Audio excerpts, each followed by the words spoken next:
J'ai regardé mon père droit dans les yeux et je l'ai prévenu, encore un mot de ma belle-mère au sujet de mon argent, et il n'y aura plus de conversation polie. Je m'occuperai d'elle moi-même, en lui expliquant clairement ses limites et pourquoi mon argent ne lui appartient pas. Tu as compris. J'ai regardé mon père droit dans les yeux, de l'autre côté de la table de la cuisine, et j'ai prononcé les mots que je retenais depuis des années. Si j'entends une seule phrase de plus venant de ta femme au sujet de mon argent, il ne restera plus aucune conversation polie. Je lui expliquerai personnellement, et avec précision, quelle est sa place et pourquoi mon argent ne lui appartient pas. La pièce est devenue silencieuse. Le réfrigérateur bourdonnait. La tasse de café de ma belle-mère s'est figée à mi-chemin de ses lèvres. Mon père m'a regardé comme s'il ne reconnaissait plus sa propre fille. C'est à ce moment-là que tout a changé. J'ai grandi en croyant que les familles se brisaient bruyamment, avec des cris, des portes qui claquent, et des hurlements dont les voisins chuchotaient l'existence. Je ne savais pas qu'elles pouvaient aussi se briser en silence, un sourire poli à la fois. Une remarque subtile, glissée sous la table comme un couteau. Ma mère est morte quand j'avais 15 ans. Le cancer, rapide, agressif, impitoyable. Un été, elle se plaignait d'une douleur sourde au côté. L'hiver venu, je me tenais devant sa tombe, dans des chaussures noires empruntées qui me pinçaient les talons, pendant que les gens me disaient à quel point j'étais forte. Je détestais ce mot. Être fort signifiait qu'on n'avait pas le droit de s'effondrer. Mon père a attendu un peu moins d'1 an avant de nous présenter Linda. Elle n'était pas cruelle. Pas ouvertement. C'était bien là le problème. Elle souriait trop, parlait doucement, et me touchait le bras quand elle me parlait, comme si nous étions déjà proches. Elle apportait des plats cuisinés aux voisins, et du vin au dîner. Tout le monde l'aimait. Tout le monde disait à quel point mon père avait de la chance d'avoir retrouvé le bonheur. J'avais 17 ans à l'époque, assez vieille pour ne pas être dupe, mais assez jeune pour rester silencieuse. Quand je suis parti pour ma formation de base, 2 ans plus tard, mon père m'a serré fort dans ses bras et m'a dit qu'il était fier. Linda a pleuré juste assez pour avoir l'air de me soutenir, sans pour autant gâcher son mascara. Nous nous occuperons de tout ici, a-t-elle dit. Concentre-toi simplement sur ton avenir. Je l'ai cru. Ou peut-être avais-je besoin de la croire. L'armée m'a enseigné la discipline, la patience, et le contrôle. Elle m'a appris à écouter plus que je ne parlais, à analyser une pièce, et à savoir attendre. Ces leçons m'ont sauvé plus tard, même si je ne le savais pas à l'époque. La première remarque concernant mon argent est arrivée durant ma 2e année de service. Nous étions en appel vidéo. Linda était assise à côté de mon père sur le canapé, sa main posée légèrement sur son genou, comme si elle avait besoin de rappeler au monde entier sa place. « Tu dois bien t'en sortir maintenant », a-t-elle dit en souriant. « Avec ta solde, ton allocation logement, et toutes ces primes. » J'ai haussé les épaules. « Je me débrouille. » « Eh bien, » a-t-elle continué, « c'est bon de savoir que la famille a une sécurité. » Je n'ai pas aimé la façon dont elle a prononcé le mot famille. Les commentaires ont continué à venir. Toujours formulés comme de l'inquiétude, toujours polis. As-tu pensé à planifier à long terme? Ne serait-ce pas plus simple si ton père t'aidait à gérer les choses, tu es si jeune? L'argent peut être accablant. À chaque fois, mon père hochait la tête en silence, évitant mon regard. Quand je rentrais en permission, je remarquais des changements.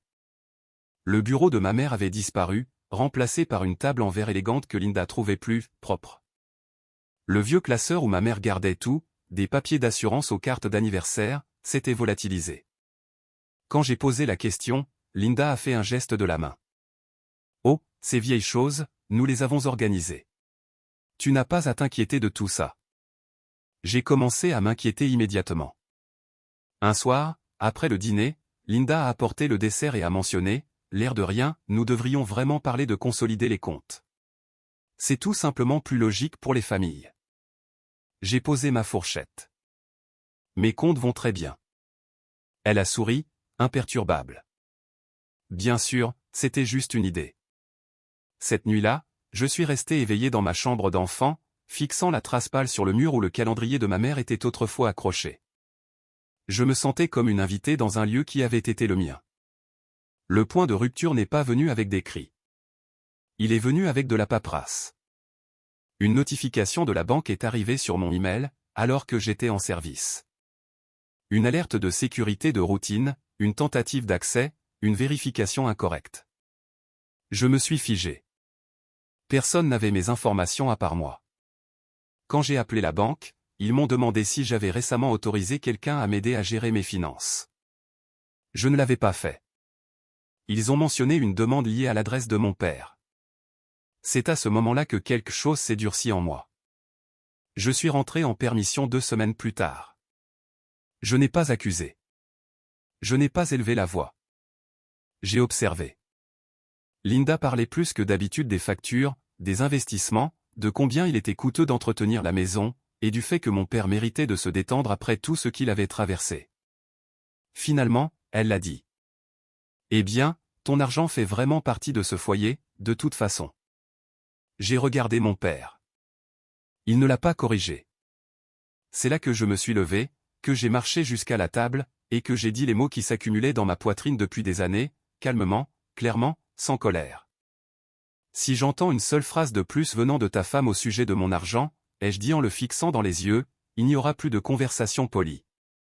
Je lui expliquerai personnellement, et avec précision, quelle est sa place et pourquoi mon argent ne lui appartient pas. Est-ce que tu comprends? Le sourire de Linda a disparu. Le visage de mon père s'est vidé de ses couleurs. Il a hoché la tête, à peine. Mais je savais déjà que la compréhension n'était pas la même chose que le respect. Et le respect était quelque chose que j'avais fini de demander. Je ne m'attendais pas à ce que tout change du jour au lendemain après cet avertissement. Les gens comme Linda ne battent pas en retraite parce qu'ils sont confrontés. Ils s'adaptent. Ils sourient de manière plus crispée. Ils attendent un meilleur angle d'attaque. Pendant quelques semaines, les choses ont été calmes. Trop calmes. Linda a cessé de mentionner l'argent directement. Au lieu de cela, elle s'est lancée dans des histoires, de longues conversations sinueuses sur le stress, sur la responsabilité, et sur la difficulté de tout maintenir en ordre pendant que j'étais parti. Elle ne demandait jamais rien directement. Elle n'en avait pas besoin. Elle laissait l'implication flotter dans l'air, comme l'humidité avant un orage. Mon père, pendant ce temps, se faisait plus petit. Je le remarquais dans la façon dont il s'en remettait à elle dans les conversations, ou comment il lui jetait un coup d'œil avant de répondre à des questions, même simples. Je le surprenais en train de changer de sujet au milieu d'une phrase parce qu'elle avait bougé sur son siège ou s'était raclé la gorge. C'était subtil, mais une fois qu'on le voyait, on ne pouvait plus l'ignorer. L'armée m'avait appris quelque chose d'important. Le contrôle ne vient pas toujours de la force. Souvent, il vient du conditionnement. La fois suivante où Linda a testé les limites, ce n'était pas à la maison. C'était lors d'une réunion de famille, un de ces longs dîners où des parents éloignés se présentaient, prétendant que nous étions plus proches que nous ne l'étions. Le genre avec trop de nourriture, trop de vin, et juste assez de temps pour que les vieilles rancœurs refassent surface. J'étais assise à table quand Linda a ri légèrement et a dit à ma tante, « Eh bien, avec ses revenus militaires, nous avons beaucoup de chance. Peu de familles ont ce genre de stabilité de nos jours. » Ma fourchette s'est arrêtée à mi-chemin de ma bouche. Je n'ai pas regardé Linda. J'ai regardé mon père. Il a gloussé. Elle s'en sort bien. C'était ça. C'était la fissure. Plus tard ce soir-là, je l'ai pris à part. Nous nous tenions dans le couloir, devant mon ancienne chambre. La porte fermée. Les sons de la conversation étouffés derrière nous. J'ai fixé une limite, ai-je dit doucement. Elle l'a franchie. Elle ne faisait que parler, a-t-il répondu en se frottant le front. Tu interprètes trop les choses. Je lis exactement ce qui est là, ai-je dit. Et je te demande une seule fois de régler ça. Il a soupiré. Tu ne comprends pas à quel point les choses sont compliquées. Cette phrase m'a tout dit. Compliqué signifiait généralement que des excuses avaient déjà été trouvées. Quelques jours plus tard, une autre alerte est arrivée de la banque. Celle-ci n'était pas une tentative d'accès. C'était une demande d'information concernant les bénéficiaires. Quelqu'un s'était renseigné sur les procédures pour ajouter un utilisateur autorisé. Je ne les ai pas confrontés. J'ai tout documenté. Les dates, les heures, les relevés, les commentaires, les emails, et les captures d'écran. J'avais appris il y a longtemps que les émotions s'estompent. Les dossiers, eux, restent. Linda est devenue plus audacieuse après cela, prenant mon silence pour de la soumission. Elle a commencé à présenter ses commentaires comme des blagues. « Attention, disait-elle en riant, ou elle va nous couper les vivres. » Les gens riaient. Pas moi. Un soir, elle a tendu une pile de papier à mon père sur le comptoir de la cuisine. « Ce ne sont que des estimations, » a-t-elle dit doucement. Je pensais que nous pourrions regarder les options ensemble. J'ai reconnu le logo sur la page du dessus. Ma banque. Cette nuit-là, je n'ai pas dormi. Je suis resté allongé dans mon lit, écoutant la maison respirer, les tuyaux qui claquaient, et la climatisation qui s'allumait et s'éteignait. J'ai fixé le plafond et j'ai senti quelque chose se mettre en place en moi. Pas de la colère, mais de la clarté. Le lendemain matin, je suis allé courir avant l'aube. L'air froid brûlait mes poumons, stable et ancrant. À chaque pas, je revoyais tout ce que j'avais vu, tout ce que j'avais ignoré parce qu'il était plus facile d'ignorer la vérité que de l'affronter. Linda ne voulait pas d'aide. Elle voulait le contrôle. Et mon père la laissait le prendre. Quand je suis rentré, Linda était déjà habillée, sirotant son café au comptoir. Elle a souri quand elle m'a vu, comme si de rien n'était. « Bonjour », a-t-elle dit. « Tu as bien dormi ?»« Ça va », ai-je répondu. Elle a penché la tête. « Tu es bien silencieuse ces derniers temps. » J'ai écouté. Son sourire a vacillé juste une seconde. Cet après-midi-là, j'ai passé mon premier appel, non pas à mon père ni à Linda. J'ai appelé le bureau d'assistance juridique. Je ne leur ai pas donné de nom au début. J'ai exposé des faits, des hypothèses, et des scénarios. L'officier à l'autre bout du fil a écouté patiemment, puis a posé une question qui m'a noué l'estomac. « Avez-vous autorisé tout cela ? » « Non. »« Alors vous avez raison d'être inquiète. » « Inquiète ? » Pas dramatique, pas paranoïaque. Validé. Au moment où j'ai raccroché, la forme de ce que je devais faire devenait claire. Je n'allais pas me disputer avec Linda. Je n'allais pas supplier mon père. Et je n'allais pas attendre qu'une autre limite soit franchie. J'allais me préparer. Ce soir-là, Linda a essayé une dernière fois, douce et calculatrice. « Tu sais », a-t-elle dit en posant une main sur mon bras. « Tout ce que nous faisons, c'est pour cette famille. » J'ai croisé son regard. Mon argent ne l'est pas. Sa main est retombée. Elle n'a pas dit un mot de plus, mais alors que je m'éloignais, je pouvais le sentir. Le changement. La réalisation que je ne faisais pas que résister. Je n'étais plus disponible pour être géré. Et cela l'effrayait plus que tout ce que j'aurais pu dire. Parce que les gens comme Linda ne craignent pas la confrontation. Ils craignent de perdre leur levier d'action. Je n'ai pas découvert toute la vérité d'un coup. Elle est venue par fragments, de petites choses ordinaires qui ne devenaient dangereuses que lorsqu'on les assemblait. Le premier fragment était une lettre qui ne m'était pas destinée. Elle est arrivée alors que j'étais de retour à la base, transférée depuis l'adresse de mon père. L'enveloppe avait été ouverte, puis recollée, négligemment, avant d'être jetée dans la pile du courrier sortant comme une arrière-pensée. À l'intérieur se trouvait un avis d'une société de cartes de crédit remerciant mon père pour sa récente demande concernant des transferts de soldes et des utilisateurs autorisés. Le nom sur le compte n'était pas le sien. C'était le mien. Je me suis assise sur le bord de ma couchette, le papier tremblant légèrement dans mes mains, et j'ai senti cette sensation froide et inconfondable me parcourir l'échine. Pas de la peur, de la reconnaissance. Le genre qu'on ressent quand quelque chose que l'on soupçonnait sort enfin de l'ombre et vous regarde droit dans les yeux. J'ai appelé le numéro sur la lettre immédiatement. La représentante était calme, professionnelle, et prudente dans ses mots. Elle a confirmé ce que je savais déjà. Quelqu'un utilisant mes informations personnelles avait demandé des options d'accès au compte. Pas avec succès, pas encore, mais délibérément. Y a-t-il une raison pour laquelle quelqu'un penserait avoir le droit de faire cela, a-t-elle demandé. J'ai pensé à la main de Linda sur mon bras. Au silence de mon père. Au mot famille utilisé comme une clé. Non, ai-je dit. Il n'y en a pas. J'ai tout verrouillé le même après-midi. Nouveau mot de passe, nouvelle question de sécurité, codes verbaux. J'ai signalé mes comptes pour une surveillance accrue. La femme au bout du fil m'a guidé à chaque étape, sa voix stable et rassurante. Vous avez bien fait d'appeler tôt, a-t-elle dit avant de raccrocher. Tôt. Ce mot a persisté, car il signifiait que quelque chose de pire aurait pu arriver si je ne l'avais pas fait. La pièce suivante s'est mise en place lors de ma visite suivante à la maison. Je cherchais un vieux carnet où ma mère tenait des listes, rien d'important, juste quelque chose qui rendait la maison moins étrangère. J'ai vérifié le placard du hall, puis le tiroir sous le téléphone. Finalement, j'ai ouvert le petit cabinet dans le bureau. C'est là que j'ai trouvé le dossier. Il n'était pas caché. C'était là l'erreur. Il était posé sur l'étagère du milieu, coincé entre des manuels ménagers et des déclarations d'impôts, étiqueté d'une écriture soignée, planification. À l'intérieur se trouvaient des emails imprimés, des projets de budget, des projections de prêts, et une liste d'actifs. Mes actifs. Mon nom apparaissait encore et encore, tapé proprement en haut de page que je n'avais jamais vu auparavant. Des notes dans les marges faisaient référence à des transferts temporaires, à un usage familial, et à une consolidation éventuelle. Ma gorge s'est asséchée.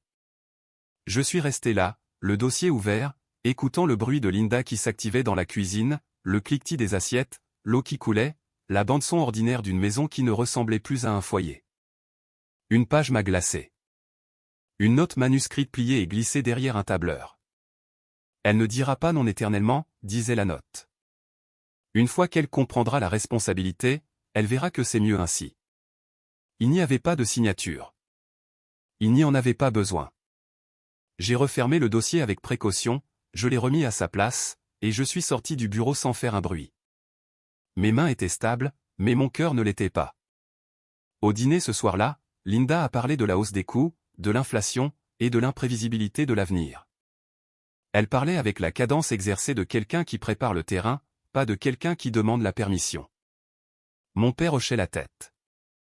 Je les observais tous les deux, pensant à toutes les années où j'avais défendu son mutisme, sa gentillesse, à combien de fois je m'étais dit qu'il était juste fatigué, juste en deuil, qu'il essayait juste de maintenir la paix. La paix, ai-je réalisé, coûtait cher. Et c'était à moi qu'on demandait de payer. Plus tard dans la soirée, mon père a frappé à ma porte. Il se tenait là maladroitement, les mains dans les poches, les yeux fatigués. « Ta belle-mère a mentionné que tu semblais distante », a-t-il dit. Je ne l'ai pas invité à entrer. J'ai trouvé le dossier, ai-je répondu. Il s'est raidi. Tu as fouillé dans nos affaires. J'ai reconnu mon propre nom, ai-je dit, sur des plans que je n'ai pas faits. Il a expiré lentement. Elle pensait juste à l'avenir. Pour qui? Elle s'inquiète pour la maison. Pour nous. Et pour moi. Il a détourné le regard. C'était ma réponse. Après son départ, je me suis assise au bord du lit et je me suis laissé aller à ressentir la chose. Pas de la rage, pas du chagrin, mais la douleur sourde de la clarté. La compréhension que mon père n'était pas manipulé. Il participait. Le lendemain matin, j'ai appelé le service des fraudes. Cette fois, je n'ai pas parlé en hypothèse. J'ai décrit les lettres, les demandes, les documents, la note manuscrite, et l'adresse. Le ton à l'autre bout du fil a changé immédiatement. Ne les confrontez pas, a dit l'agent. Continuez à documenter. Nous allons ouvrir un dossier. Un dossier?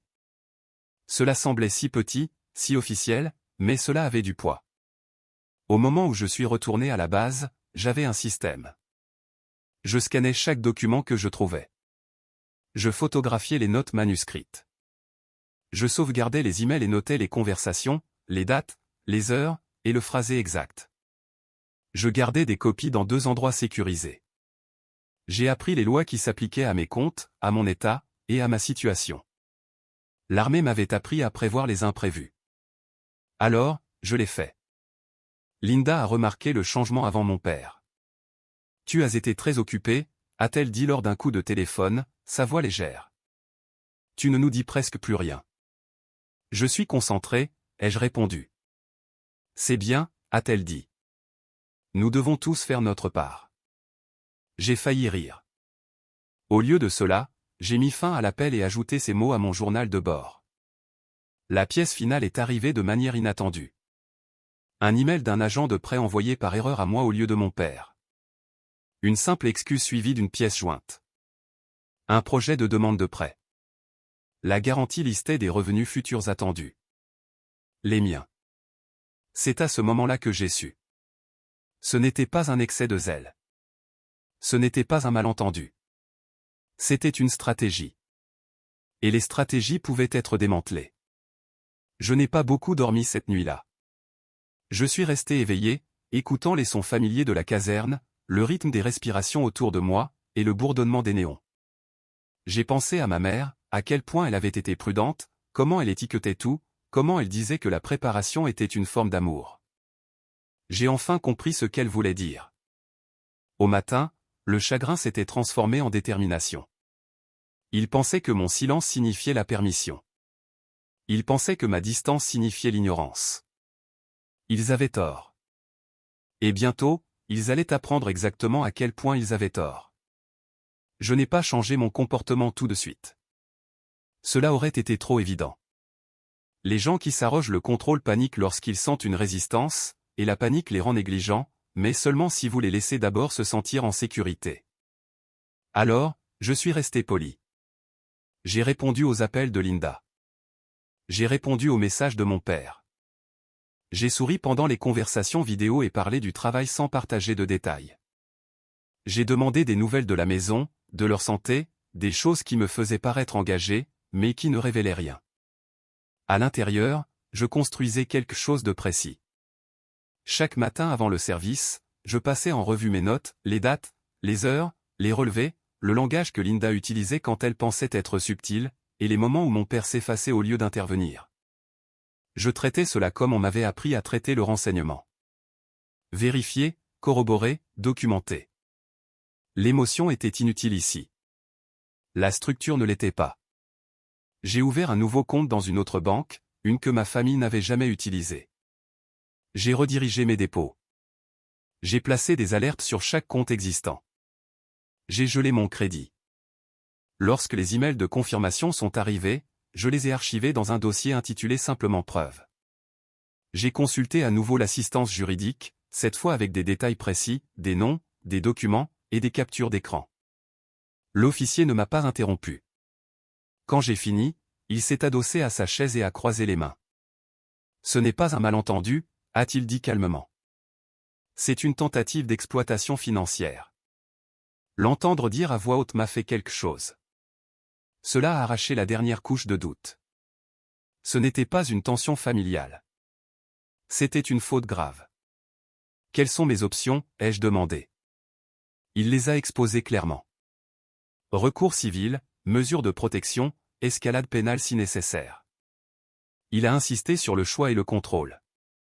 Vous décidez jusqu'où cela ira, a-t-il dit. Cette nuit-là, j'ai rappelé la banque. Pas la ligne générale, mais l'unité de fraude qui traitait mon dossier. J'ai posé des questions. J'ai appris les procédures. J'ai appris les délais. J'ai appris exactement quel type de documentation avait du poids et quel type était ignoré. Linda m'a envoyé un message pendant que j'étais en ligne. Je viens juste aux nouvelles. Ton père est stressé. Nous nous inquiétons tous pour toi. Je l'ai sauvegardé. L'étape suivante était la plus difficile. Je devais les laisser croire que ça marchait. J'ai mentionné nonchalamment que gérer tout toute seule était fatigant. J'ai dit que j'étais débordé. J'ai laissé Linda entendre de l'incertitude dans ma voix pour la première fois. Elle a tout de suite saisi l'occasion. Tu n'as pas à faire ça toute seule, a-t-elle dit doucement. Les familles partagent les fardeaux. Je sais, ai-je répondu. Je ne sais juste pas par où commencer. Sa voix s'est réchauffée. Ton père peut t'aider. Nous le pouvons tous les deux. C'est à ce moment-là que j'ai su qu'elle croyait avoir gagné. Au cours des semaines suivantes, elle a poussé prudemment. Une suggestion ici, un formulaire là, un commentaire sur la facilité que ce serait si les choses étaient centralisées. Elle présentait cela comme du soutien, mais la paperasse racontait une autre histoire. Chaque tentative allait dans mon dossier. Mon père évitait mon regard chaque fois que le sujet était abordé. Il ne l'arrêtait jamais. Ce silence est devenu son propre dossier. J'ai commencé à répéter la conversation que je savais imminente, non pas émotionnellement, mais stratégiquement. Ce que je dirais, ce que je ne dirais pas, où je ferai une pause, et où je laisserai le silence faire le travail. J'ai choisi le cadre délibérément. Un dîner de famille, un terrain neutre, des témoins assez proches pour compter, mais pas assez pour transformer cela en théâtre. Je ne voulais pas de spectacle. Je voulais de la clarté. Quand la soirée est arrivée, Linda était rayonnante. Elle l'était toujours quand elle se sentait en contrôle. Elle parlait de l'avenir, de la stabilité, et de la fierté qu'elle éprouvait pour « notre fille ». Au milieu du dessert, elle a abordé le sujet. « Nous avons réfléchi », a-t-elle dit en jetant un coup d'œil à mon père. « Il est peut-être temps d'officialiser certaines choses. » J'ai posé ma cuillère. « Quelle chose ?» ai-je demandé. Elle a souri. « Juste des garanties, au cas où quelque chose arriverait. » « À qui ?» ai-je demandé. Elle a hésité juste un instant. « À nous tous. » J'ai hoché la tête lentement. « J'ai déjà sécurisé mes comptes. » Son sourire a vacillé. « Oh oui ?» ai-je dit, et j'ai parlé à ma banque et à l'assistance juridique. La table est devenue silencieuse. Le visage de mon père s'est vidé de ses couleurs. Le regard de Linda s'est durci. « Pourquoi ferais-tu ça ?» a-t-elle demandé, le ton léger mais tendu.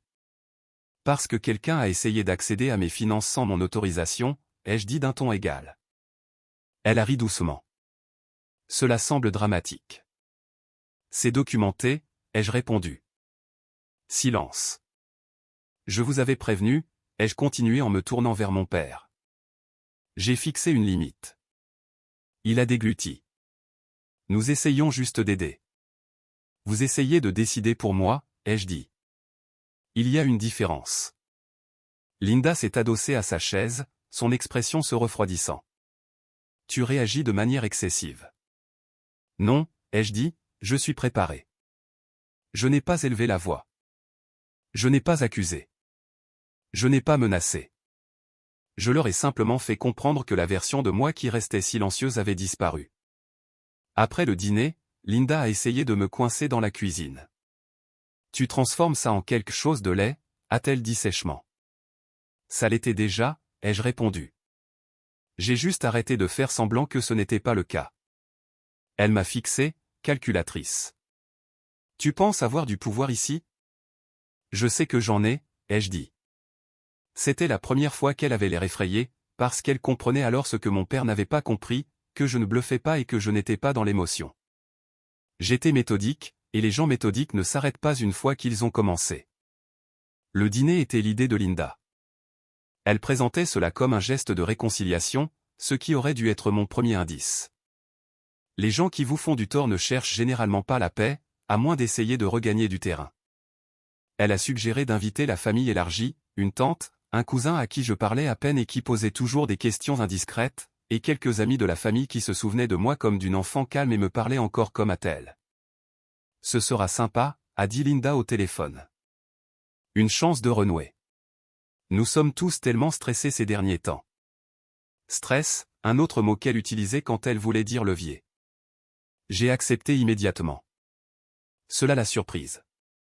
Je pouvais l'entendre dans la pause avant qu'elle ne réponde, le moment où elle recalibrait son tir. Bien, a-t-elle dit. Je ferai ton plat préféré. Je ne l'ai pas corrigé. Elle ne se souvenait jamais de ce que c'était. La soirée est arrivée, fraîche et vive, le genre de nuit d'automne qui donnait à la maison une odeur de légumes rôtis et de cannelle. Linda avait dressé la table avec soin, les bougies espacées, juste pour que sa belle porcelaine soit disposée comme sur une scène. Elle portait un pull couleur crème qui la rendait douce et accessible. Mon père rôdait près de l'évier, essuyant le même verre encore et encore. Les invités sont arrivés par grappes, les manteaux et les bavardages remplissant le couloir. Des étreintes ont été échangées, des compliments offerts. Quelqu'un a mentionné à quel point ils étaient fiers que je serve mon pays. Linda a saisi cette ouverture. Elle s'en sort très bien, a-t-elle dit avec éclat. Nous sommes si reconnaissants. Peu de familles ont ce genre de sécurité. C'était encore là. J'ai croisé le regard de mon père. Il a détourné les yeux. Le dîner s'est déroulé lentement. Histoire, rire, cliquetis de l'argenterie. Linda dirigeait les conversations sans effort, revenant toujours à la responsabilité, à la planification, et à l'importance de penser à l'avenir. J'attendais. C'est arrivé au dessert. Alors, a dit ma tante en me souriant, comptes-tu rester dans l'armée à long terme? Peut-être, ai-je répondu. J'aime ce que je fais. Linda a hoché la tête. Et avec ce genre de revenus, elle aura tellement d'options. J'ai posé ma fourchette. Quel genre d'options, ai-je demandé? Elle a cligné des yeux. Eh bien, tu sais, investir, aider la famille, s'assurer que tout le monde est pris en charge. La table est devenue silencieuse, pas tendue, mais curieuse. J'ai fouillé dans mon sac, et j'ai posé une fine enveloppe sur la table, juste entre nous.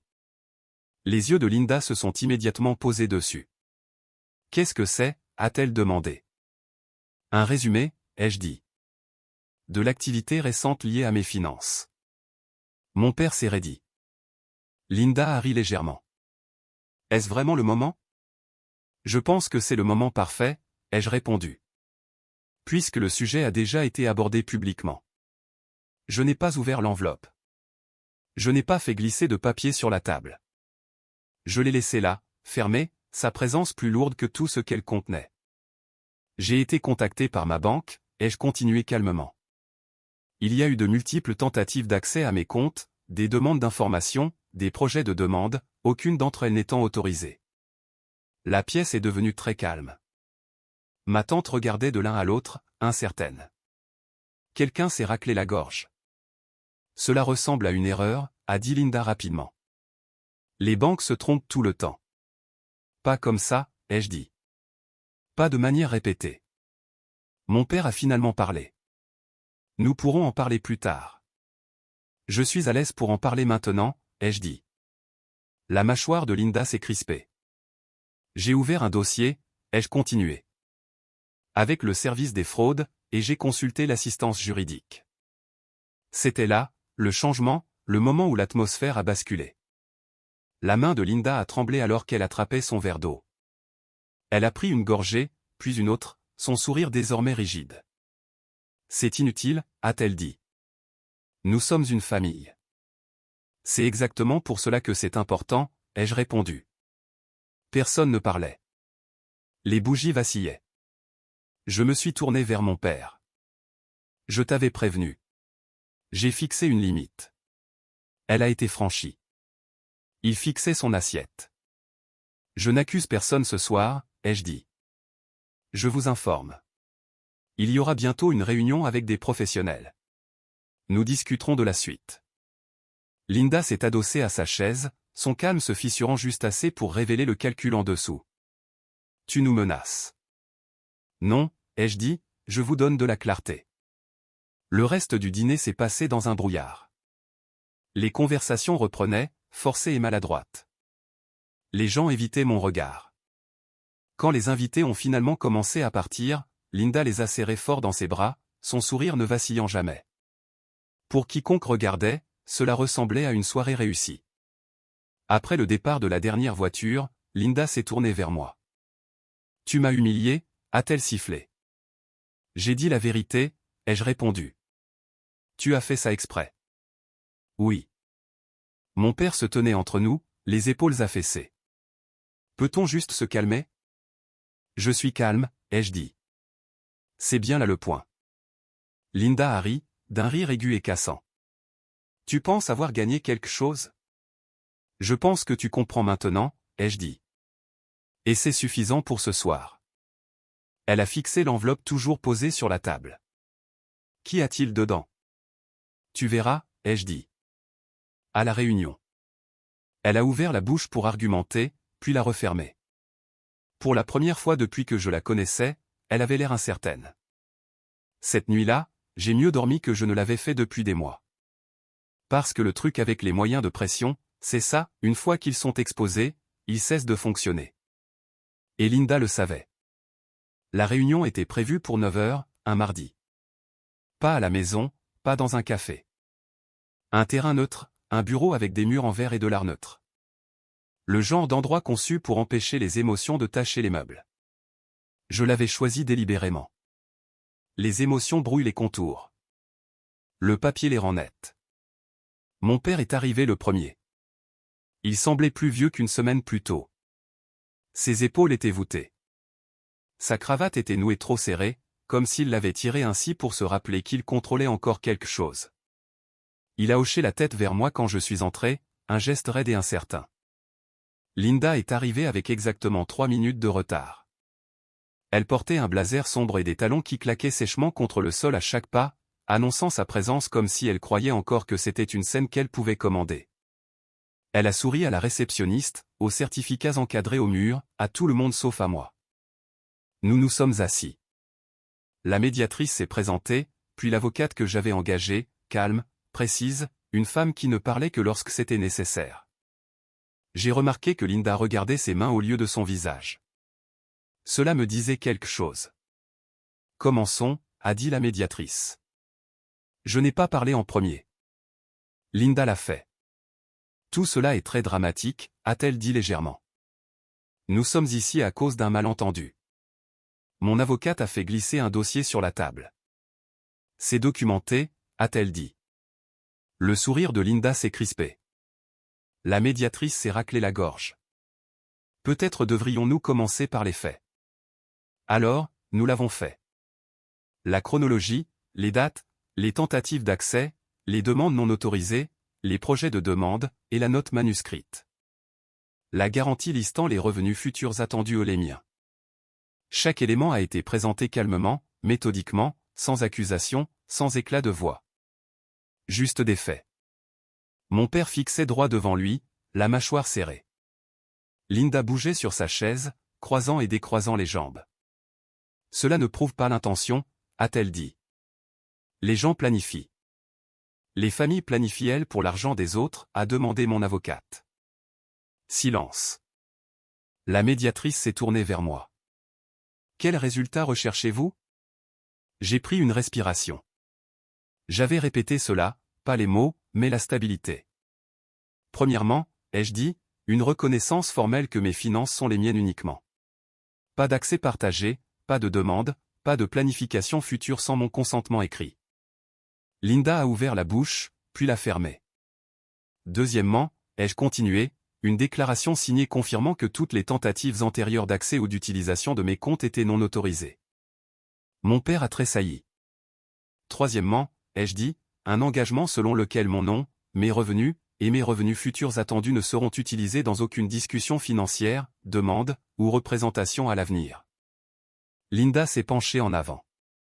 Et si nous ne sommes pas d'accord? J'ai croisé son regard.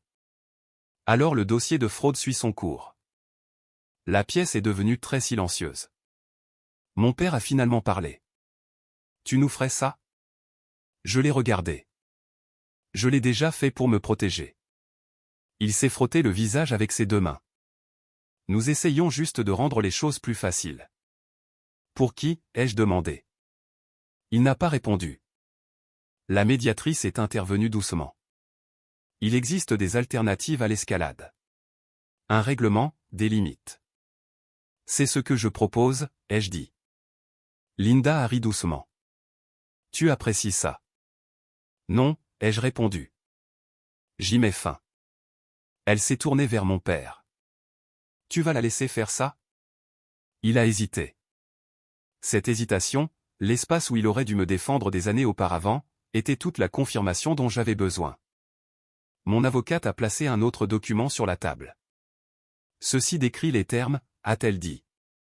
Si c'est signé, aucune autre action ne sera entreprise. Linda a parcouru la page rapidement, son visage changeant à mesure qu'elle lisait. Cela nous limite, a-t-elle dit sèchement. Cela me protège, ai-je répondu. Et qu'en est-il de la famille, a-t-elle exigé. La famille n'a pas besoin d'accéder à mes comptes, ai-je dit. Elle a regardé mon père à nouveau. Dis quelque chose. Il a dégluti. Linda, peut-être devrions-nous juste signer.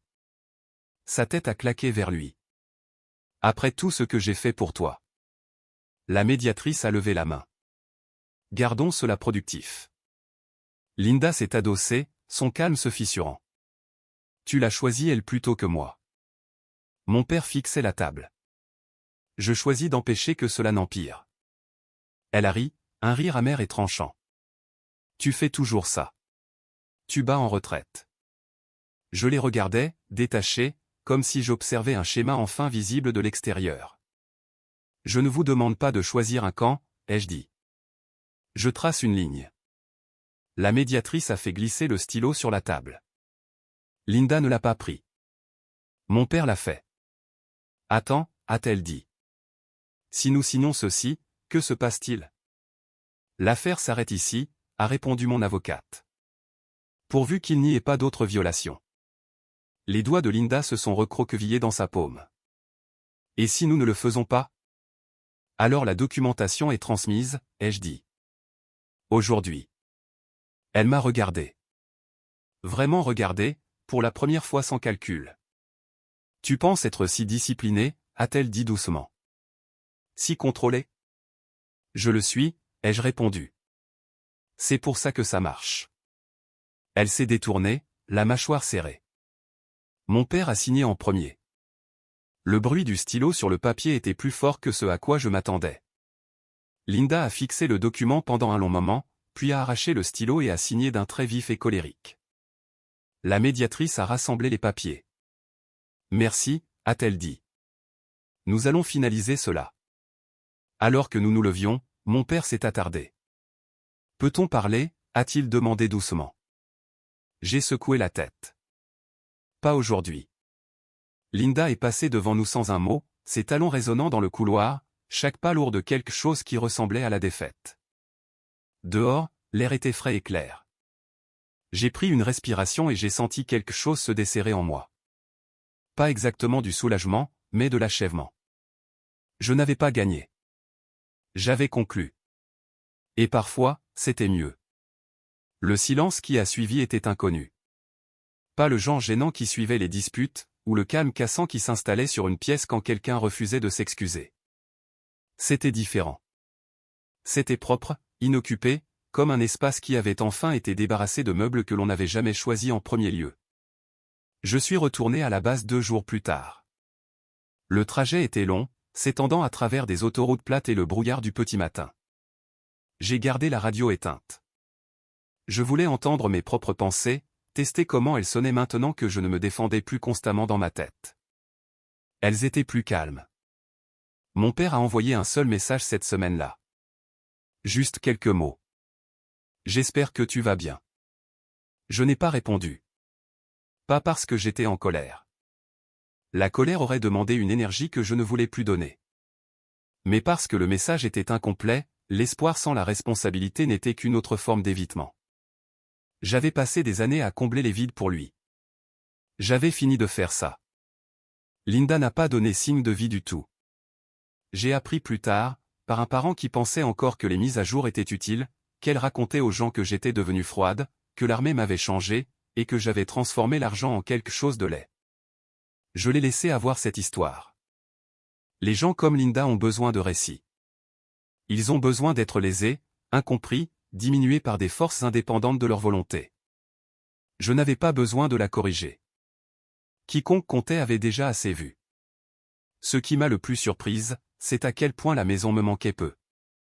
Je m'étais attendu à du chagrin, à de la nostalgie, à un sentiment de perte pour l'endroit où j'avais grandi. Mais quand j'y pensais, la maison qui me manquait n'existait plus depuis longtemps. Pas depuis la mort de ma mère. Tout ce qui a suivi n'avait été qu'une version éditée par quelqu'un d'autre. Lors de mon premier week-end libre de retour, je suis allé au cimetière. C'était calme, l'herbe tondue proprement, les pierres tombales captant la lumière de l'après-midi. Je n'ai rien apporté avec moi. Pas de fleurs, pas de mots préparés. Je n'en avais pas besoin. Je me suis tenu devant la tombe de ma mère, et je lui ai dit la vérité. J'ai géré la situation, ai-je dit doucement. Je ne les ai pas laissés prendre ce qui n'était pas à eux. J'ai pensé à la fille que j'étais quand elle est morte, à quel point j'avais désespérément essayé de maintenir les choses en place, à quel point j'avais été prête à disparaître pour faire de la place au confort des autres. J'aurais voulu pouvoir lui dire que ce n'était pas de la faiblesse, juste de la jeunesse, juste de l'amour mal dirigé. J'ai appris à dire non, ai-je dit, et à le penser vraiment. Le vent bougeait à travers les arbres, doux et régulier. Pour la première fois depuis des années, je n'avais pas l'impression d'attendre la permission de respirer. La vie s'est installée dans un nouveau rythme après cela. Mes finances sont restées exactement là où elles devaient être. Mon nom est resté en dehors de tout ce qui n'était pas à moi. Le dossier de fraude a été clos, marqué comme résolu. Le dossier intitulé Preuve est allé au stockage, intact, mais disponible. Pas une menace, juste un rappel. Mon père a essayé une fois de plus, quelques mois plus tard. Un message vocal cette fois. Il semblait fatigué. Plus vieux. J'aurais dû te protéger, a-t-il dit. Je ne l'ai pas fait. Je suis désolé. Je l'ai écouté 2 fois. Puis je l'ai archivé. Les excuses ne reconstruisaient pas la confiance. Elles reconnaissaient les dommages une fois qu'ils étaient faits. Je n'étais pas assez cruel pour lui refuser la chance de réfléchir, mais je n'étais pas obligé de reprendre une relation juste parce qu'il comprenait enfin le coup de son silence. Certaines leçons arrivent tard. Cela n'en faisait pas ma responsabilité. L'armée m'a donné la structure. Ma mère m'a donné les valeurs. Et cette expérience, indésirable, épuisante, nécessaire, m'a donné tout autre chose. Des limites. Pas des murs, pas des punitions. Juste des lignes claires tracées avec intention. Je ne suis pas parti avec un sentiment de satisfaction. Il n'y a pas eu de tour d'honneur, pas de sentiment dramatique de triomphe. Ce que j'ai gagné était plus calme que ça. J'ai gagné la propriété de ma vie. J'ai gagné la compréhension que le respect ne nécessitait pas de permission, et qu'être difficile n'était parfois qu'un autre mot pour dire qu'on ne veut pas être utilisé. Par-dessus tout, j'ai appris que la famille ne se définissait pas par l'accès. Elle se définissait par le soin. Et le soin, le vrai soin, n'a jamais besoin d'être extorqué. Si cette histoire a résonné en vous, si vous avez déjà dû tracer une ligne là où il n'y en avait pas avant, j'aimerais avoir de vos nouvelles. Laissez un commentaire et dites-moi d'où vous regardez ou quelle partie de cette histoire est restée avec vous. Nous partageons des histoires comme celle-ci tous les jours. Des histoires sur les limites, la résilience, et le fait de retrouver son équilibre. Si vous ne voulez pas manquer la prochaine, abonnez-vous et restez avec nous. Continuons à marcher sur ce chemin ensemble.